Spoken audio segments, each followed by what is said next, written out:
ada beberapa posisi yang harus diperhatikan. Untuk ibu itu bisa menyusui dengan berbaring, setengah berbaring kayak posisi semi forward. Boleh juga menyusui dengan posisi duduk. Pastikan posisinya ibu itu nyaman dan safety pada saat sebelum menyusui. Nah, untuk memastikan posisi itu, misalnya kalau dia yang berbaring agak aman, setengah duduk masih aman, tetapi yang duduk pastikan dia ada sandarannya.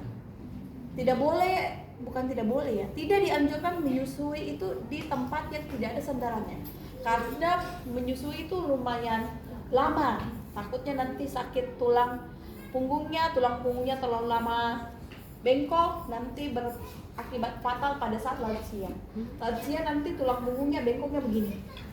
Jadi jangan kaget kalau ada lansia itu gini jalannya, karena itu posisi duduknya yang tidak benar. Karena ketika kamu duduk, beban di tulang panggul itu berat, sehingga perhatikan posisi duduk. Nah, kalau dia duduk di kursi, kalau dia berbaring sama setengah baring, pastikan kalau yang setengah baring pastikan ada sandarannya. Kalau berbaring nggak usah bersandar kan dia subaring. Kalau duduk di kursi pastikan kakinya tidak menggantung.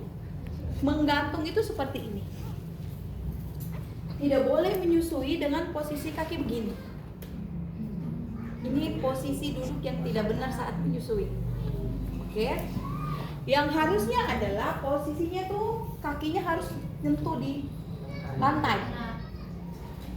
Oke, itu baru posisi ibu. Yang selanjutnya posisi bayi. Oke, ini tanganmu bentuk siku-siku ke sini, terus kepalanya bayi leher di antara sini. Oke, di antara siku-siku ini ya. Terus tangan ini kalau dia masih usia di bawah 3 bulan, enggak apa-apa seperti ini karena masih kecil. Kalau dia sudah di atas 3 bulan, ininya harus di sini. Oke? Terus selanjutnya perutnya dia ini harus rapat dengan dadamu. Begini. Miring. Oke? Sudah? Terus ini usahakan dia sejajar dengan puting susu. Posisinya pun dia miring ya, jangan dia begini atau dia begini. Karena ini jadi rapat nih, tidak ada space karena abdomennya dengan dadanya ibu. Habis itu mana apa tuh? Itu kursi. Payudara.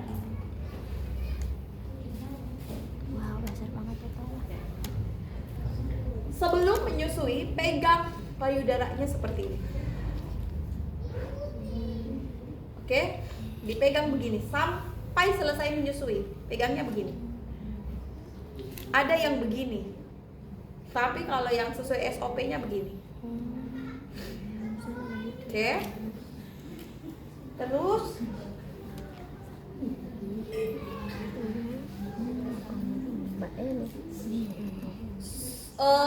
pancing atau stimulus bayi untuk bisa mau mencari atau menjalankan refleks rutinnya.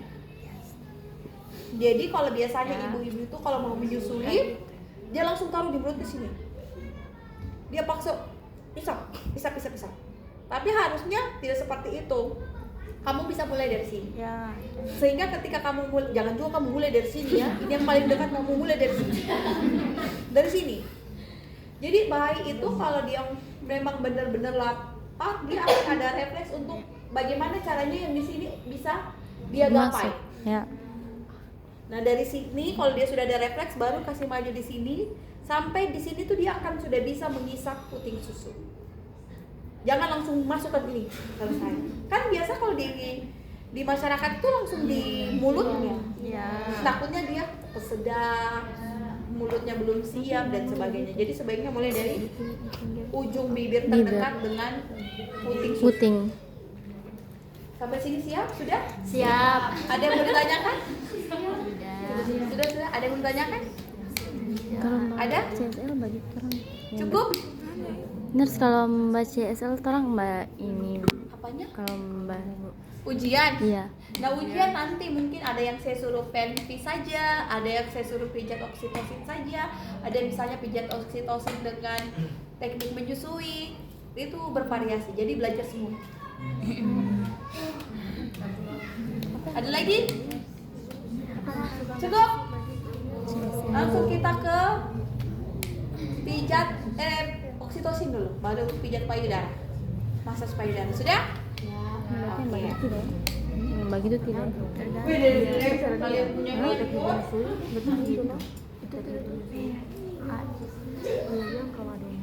Kita lanjut ke pijat payudara. Bukan. Pijat Oksitosin. Yang dibutuhkan itu kom berisi air hangat, terus gel. Baby Ini oil. bukan kom ya, ini baskom ya. Baskom, gel, Baby handspoon, oil. handuk, sama bukan, enak aja handuk. Baju. Waslap. Oh, waslap.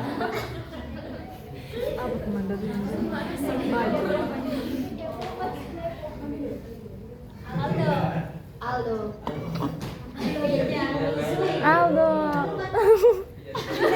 Aldo batotok kan. Ya. Kini siapa tunjuk Bedanya ya? pijat oksitosin sama pijat payudara. Kalau pijat oksitosin itu dimulai dari punggung. Kalau payudara di depan. Jadi putar di posisinya. Putar posisi. Iya, putar lagi. Yes. Yes. Karena kita butuhnya Menggunakan. sama seperti yang tindakan sebelumnya harus ada tahap preinteraksi dan sebagainya. Kalau pada saat ujian saya suruh melakukan 2 tindakan, nggak usah lagi preinteraksi ya, langsung tindakan sana, pindah tindakan yang selanjutnya. Yang ada itu kamu harus menjelaskan tujuan. Oh ya. Oke? Nah, kalau misalnya kita sudah bisa meminta pasien untuk duduk, terus meminta pasien untuk membuka pakaiannya, karena kalau yang dipijat belakang berarti terbuka penuh kan? Nah, gunanya handuk ini itu atau kain untuk menutupi area yang terbuka supaya tidak masuk angin. Seperti ini. Terus supaya pasien posisinya enak, supaya pasien posisinya enak dan nyaman pada saat dipijat oksitosin, tangannya ke sini. Nah, biasanya kita nggak pakai kursi ini ya, kita pakai kursi yang tidak ada sendirannya. Nanti dia menyangganya di sini. Ya. Berarti nanti posisi tangannya begini, Sik. terus begini. Nah, seperti itu, ya. Terus seperti itu. Selanjutnya kita ukur dulu batas kita mau melakukan pemeriksaan pijat oksitosin. Tabena Aldo saya pegang nggak? Dia ukur sesuai dengan batas tulang toraks. Ini sampai sini, kurang lebih sampai sini ya. Terus dipijat itu di tulang vertebra. Vertebra itu ini. Sampai ekor itu tulang vertebra. Pijatnya di antara tulang vertebra, bukan di atas tulang vertebra, itu sakit sekali. Di antara tulang vertebra. Jadi kalau ini tulang vertebranya, satu garis ini, pijatnya di antara sini. Oke? Tangan memijatnya itu boleh pakai ibu jari, boleh pakai ini. Karena kalau ini kan agak kuat menekan toh. Terus sebelum dipijat, setelah kita menentukan batas yang akan kita lakukan pijat, silakan tempelkan atau oleskan baby oil atau minyak yang sekiranya kalau dikenang udara tidak terlalu cepat untuk kering. Jadi tidak cocok kalau kamu pakai di sini minyak tanah. Minyak kelapa juga tidak cocok. tersebut nanti pasienta. Jadi pakai minyak gosok kah, minyak apa yang sekiranya kalau kena Angin. udara itu tidak gampang kering. Terus kalau sudah mulai dilakukan pemijatan. Nah, pemijatannya itu begini. Sik.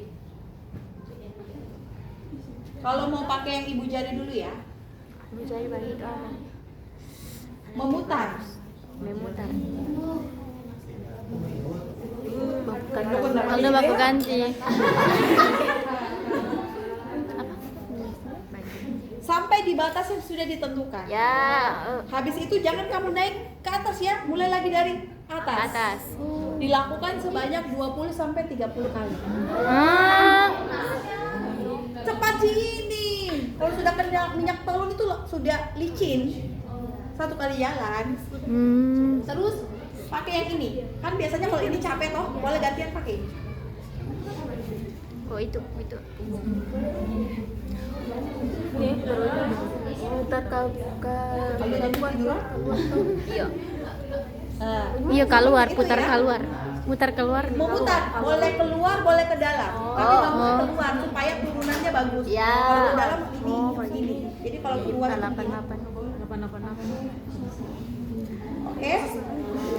Sudah? Ya. Nah, kalau sudah pakai waslap bilas. Jangan biarkan dia tidur dengan berminyak belakang. Jadi dibilas pakai Kalau itu sudah baru rapikan alat. Terus evaluasi, tanya perasaan. Ya. Sudah? Ada pertanyaan? Nurse, kalau mau bain mesti panggil teman. Kalau mbak ujian begitu. Kalau mendapat. Nanti ku cari pantong real. Misalnya panggil temenmu, dulu sini. Phantom. Mama. Tadi lebih asik ini. Aman. Ada yang ditanyakan?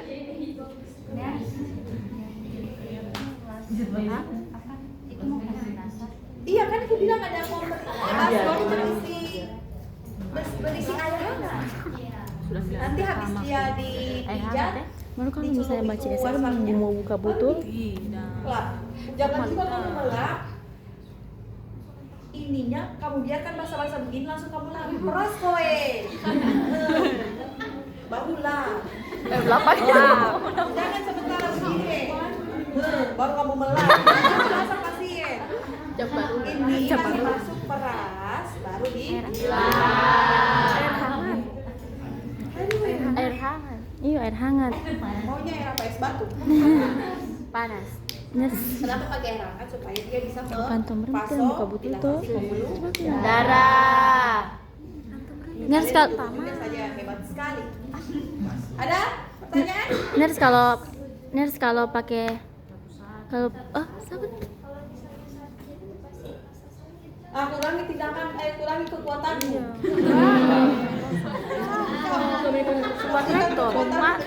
Jadi batahannya Bu, kalau segini terlalu sakit tidak? Segini nyaman enggak? Oke ya, kurangi kekuatannya. Ada lagi? Kita Nurse kalau pakai Phantom Real tidak mau buka botol kan? Cuman pakai taman. Kan nanya. Iya, kan nanya. ada lagi? Untuk meningkatkan produksi ASI. Aldus ada ASI. Terus ada lagi? Tujuannya untuk meningkatkan produksi langsung dipijat payudara. Ya.